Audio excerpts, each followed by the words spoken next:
नमस्कार छात्रों, आज हम लोग पढ़ेंगे भक्ति काल को स्वर्ण युग क्यों कहा जाता है, भक्ति काल की क्या विशेषताएं हैं। स्वर्ण युग कहने का आशय यह होता है कि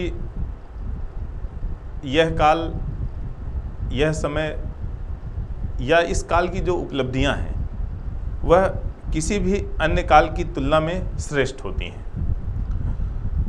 भक्ति काल को जब हम लोग गौर से देखते हैं, पढ़ते हैं, तो हम लोग ये देखते हैं कि भक्ति काल में इस प्रकार विशेषताएं थीं जिसकी वजह से उसको स्वर्ण काल कहा जाता है। पहला, इसमें लोक कल्याण, जन कल्याण और लोक के प्रति एक प्रकार का चिंतन या लोक के प्रति एक प्रकार की चिंता थी। हम देखते हैं कि राम कृष्ण जो इस समय के आदर्श पात्र थे, जिनके आसपास इस काल की रचनाएं हैं, वो लगातार लोक कल्याण के लिए तत्पर रहे। राम का जो भक्ति काल का स्वरूप है वो मर्यादा पुरुषोत्तम का रहा। उन्होंने समाज में एक ऐसा प्रतिमान स्थापित किया जिस पर चलने की, सोचने की आज भी प्रवृत्ति उसी प्रकार है। आज भी अगर राजा कार्य अच्छा करता है तो हम लोग उसे राम राज्य कहते हैं। भक्ति काल में जो आंतरिक भावों का चित्रण था, वो पात्रों का रहा हो, नायकों का रहा हो, नायिकाओं का रहा हो, सभी का चित्रण बड़ी कुशलतापूर्वक किया कवियों ने।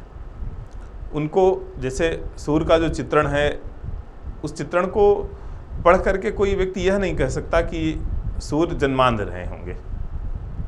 उनका जो कृष्ण का चित्रण है, जो कृष्ण के बचपन का चित्रण है, जो गोपिकाओं का चित्रण है, वो इतना अंतर्निहित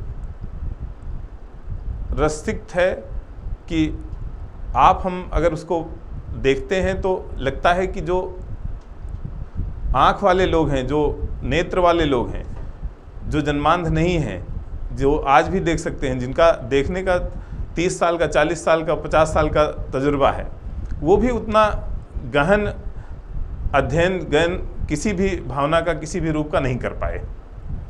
प्रकृति का जो चित्रण है वो भी आलम्बन रूप में, उद्दीपन रूप में, अलंकार रूप में, हर तरह से उन्होंने उसमें सफलता प्राप्त की। भक्ति काल की जो भाषा है, ब्रज भाषा, अवधी भाषा, तुलसी ने अवधी ब्रज दोनों में लिखा, सूर्य ने ब्रज में लिखा, जायसी ने अवधी में लिखा। भाषा में जो परिपक्वता आई, उसके पहले हम देखते हैं जो आदिकाल की भाषा है वो मिली जुली सी है और उसमें इस तरह अभिव्यक्ति नहीं हो पाई जो भक्ति काल के कवियों को अभिव्यक्ति का अवसर भी मिला और अभिव्यक्ति का जो उन्होंने रूप एक तरह से निखार दिया भाषा का। काव्य विधाओं को अगर हम देखें, सभी तरह की काव्य विधाएं, खंड काव्य, महाकाव्य, मुक्तक, सभी प्रकार की रचनाएं हुई भक्ति काल में।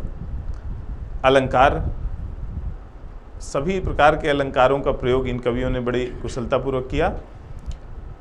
इन सभी कविता की विशेषताओं की मौजूदगी के कारण, इन सभी गुणों के कारण हम लोग भक्ति काल को हिंदी साहित्य का स्वर्ण काल कहते हैं। धन्यवाद।